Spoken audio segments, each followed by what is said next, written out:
Hey everybody, let's talk a little bit about the new Mellotron instrument. Now, this isn't the first time we've had actual samples from the Mellotron in Logic. They came earlier, but with the new 10.4, we now have the Mellotron instrument. So now this thing stands alone, and we can load it up on any channel. We can add MIDI effects, all of that stuff just like before, but we have a little bit of an interface. We have 1, 2, 3, 4, 5, 6, 7, 8, 9, 10 different presets that come with it. Plus, we can make combinations between these by using the sound A and sound B and a blend between them. We have transposition for both of them. We have tape speed, which we're going to talk about, a tone knob, and an overall volume knob. And then down below, we can change an attack setting, a release setting.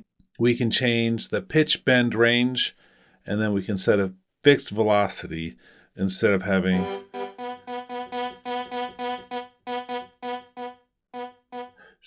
control. Now, some of these things make it just like the original in many ways, but it's nice to have a little bit of control over this as well.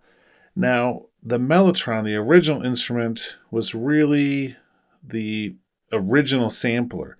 Now, there was one instrument that came slightly before this, which was the Chamberlin. This was really just another version of that technology. There's kind of a long history of why they had to do another version. Anyway, doesn't matter too much. The whole technology is based on having a piece of actual analog tape for each of the notes on the keyboard. And you play one of the notes, and it actually runs that tape over a playback head, and you hear what is on that tape. So in order to create the instrument, you have to record each of the notes onto a piece of tape, mount it in this whole system, and then if you want to change samples, you have to take out this set of tapes and put in other tapes. So it's a very complex instrument. As you can imagine, some of the things that are really rudimentary about this, such things as tape wear out, not storing them properly could cause issues, inconsistent playback speeds, all kinds of things really make this so much more basic than what we can do now with technology. However, back then, this was really something new. We didn't have a way to do this until this instrument. And then we were inspired to have new instruments that could do this even better. Then we got into digital sampling. And now, of course, we do so many really complex things inside computers. But why include this? What's the fascination with an instrument like this? Let me play just a little bit. We're going to go into the flute sound.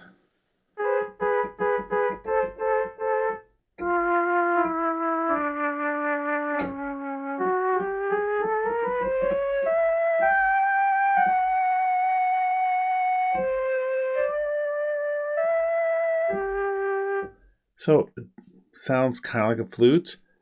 If we want to go into violins.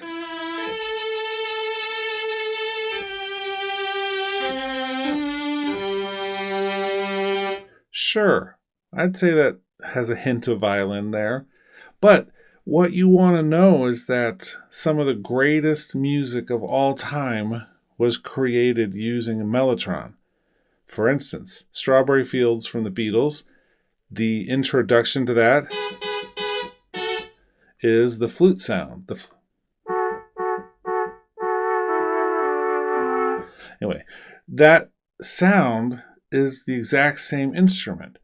And what's maybe even more apropos with all of this is that with some of these new vintage EQs that have been released, we can now pair a Mellotron with some of the same consoles and outboard gear that it would have originally been produced with in the recording studios. So we can send the Mellotron through essentially a Neve vintage EQ and pair these things as they had been for not really that long. There's just a window of time that these were used before new technology came out. But bands like the Moody Blues, Yes, Led Zeppelin, let's see, Tangerine Dream, even the Bee Gees, the Rolling Stones, all the way down to groups such as King Crimson. There's just so many of these bands that are our heritage in music production that use this at one time or another. And so it's really awesome to be able to have that same technology in a emulated or recreated version, but still to have that. And so here, when it says tape speed, that is literally talking about that mechanism of playing the tape. So it's not fancy, but it is true to the original. So check this out. Put this on one of the songs you're working on. Just pay homage to some of the musicians and engineers that have come before and have done some amazing things with such limited technology.